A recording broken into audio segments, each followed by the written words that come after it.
बड़ा गुनाह बदनिगाही का गुनाह है।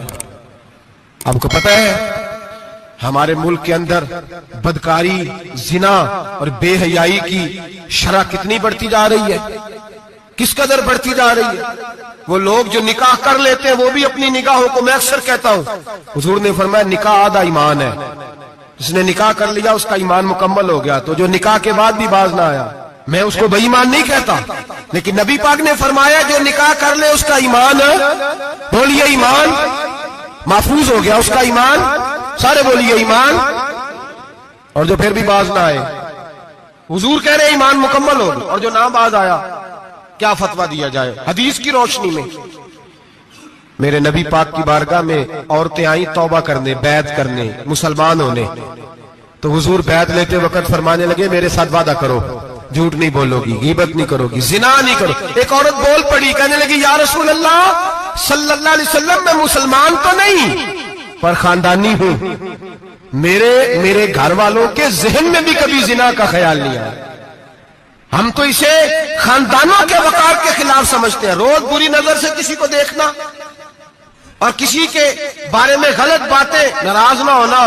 बहुत सारे बूढ़े भी लज्जत ले लेके जुर्म बयान करते हैं, गुनाह बयान करते हैं, गलत बातें करते हैं, किसी औरत के बारे में तबसरा करते हैं। क्या समझते हैं मर्द और औरत माज़अल्लाह ताला एक कमरे में जाके बदकारी करे तो वही जिना है। मेरी तरफ देखिए और झांक करके सुनिए क्या अर्ज कर रहा हूं, इधर देखिए मेरी तरफ। नबी पाक सल्लल्लाहु अलैहि वसल्लम ने फरमाया जिना जुबान का भी होता है, जिना कान का भी होता है, जिना आंख का भी होता है। हुजूर किस तरह? फरमाया जिसने गंद देखा उसने आंख का जिना किया, जिसने लज्जत लेके सुना, चुप नहीं कराया, पूरी बात सुनी, वो भी जानी है। और जिसने गंदी बात बोली वो मुंह का जानी है, जिसने गंद सोचा वो दिमाग का जानी है। और जानी को सबसे पहली सजा अल्लाह ये देता है कि सजदे की लज्जत छीन लेता है, इबादत का सुरूर छीन लेता है, उसका नमाज में दिल नहीं लगता। कुरान में सबसे पहली सजा उसे अल्लाह अपने दरवाजे से दूर कर देता है। भाइयों आज हमारे सजदे बेकैफ हैं, आज लोग गलत जगह पे घंटों बैठे रहते हैं। मस्जिदों में लोगों के दिलों को घबराहट होती है, लोग भागते हैं।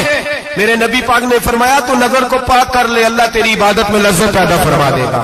मेरे भाई याद रख ले और सुन ले, सबसे कमजोर आदमी वो है जिसका जहन पाक नहीं, सबसे कमजोर आदमी वो है जो किरदार का गलत है।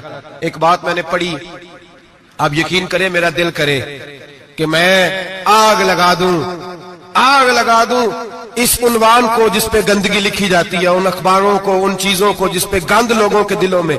वो इंडिया की एक वजीर आजम औरत गुजरी तो किसी ने उससे कहा कि पाकिस्तान ने तो तुम्हें शिकस्त दी है, तुम जीत नहीं सके बड़ा मुल्क होके। कहने लगी कोई बात नहीं, थोड़ा वक्त ठहर जाओ, हम इन पर तहजीबी जलगार करेंगे, इनके घरों में नंगा नाच करेंगे, ये गंदी तस्वीरें देखेंगे, ये गंद में उलझ जाएंगे। और जो कौम गंद में उलझ जाया करती है वो फिर किसी से लड़ने की ताकत नहीं रखती, उसके अंदर डट जाने की हिम्मत नहीं होती, उसकी गैरत के जनाजे निकल जाते। दिल करता है जल जाए वो जल जाए जहां से बुराई फैलती, तबाह हो जाए वो इलाके जहां से गंद होता है। लोग गंद की कमाई खाते हैं, गंद की। एक्टरों के साथ खड़े होकर फोटोएं खिंचाते हैं और गुनाह पे फख्र करते हैं। और गंदे लोग कहते हैं अल्लाह का फजल है हम गंद फैला रहे हैं, सुम्मा माज़अल्लाह। लोग गुनाह पे फख्र करते हैं चौकों चौराहों में। मोहम्मद बिन कासिम आए हिंदुस्तान पे राजा दहर के मुकाबले में, नौजवान मेरी तरफ देखे और सही होके बैठे, खासे सही होके बैठे, तकरीर नहीं कर रहा, जज्बात का, मेरे जज्बात सुने, दिल के फपूले जल रहे हैं सीने के दाग से। अल्लाह की कसम रूह की गहराई से बात कर रहा हूं, वो बात कर रहा हूं जो सीना कह रहा है कि फट जाए और कहना ना पड़े। कुरान और हदीस पढ़ते हैं और फिर अपना हाल देखते हैं तो लगता यह है कि अजाब करीब आ गया है, लगता है जमीन फटने वाली है, आसमान गिरने वाला, लगता है करीब आ गया है सारा कुछ। समझे क्या अर्ज कर, ये बात अगर आप समझ गए तो कीमत वसूल हो गई। इसको समझ गए तो समझ ले आपके मिजाज के अंदर अल्लाह ने तब्दीली पैदा कर दी। मोहम्मद बिन कासिम 18 साल का जवान, एक औरत की इज्जत पर राजा दहर हिंदू ने हमला किया, मोहम्मद बिन कासिम बचाने आए। जब हिंदुस्तान आए फौज थोड़ी थी, इलाका थोड़ा था, राजा दहर की फौज बहुत ज्यादा, और फिर अपना अरब छोड़ के यहां आके हिंदुस्तान में उसके इलाके में उस पर हमला करना, हालात खराब थे।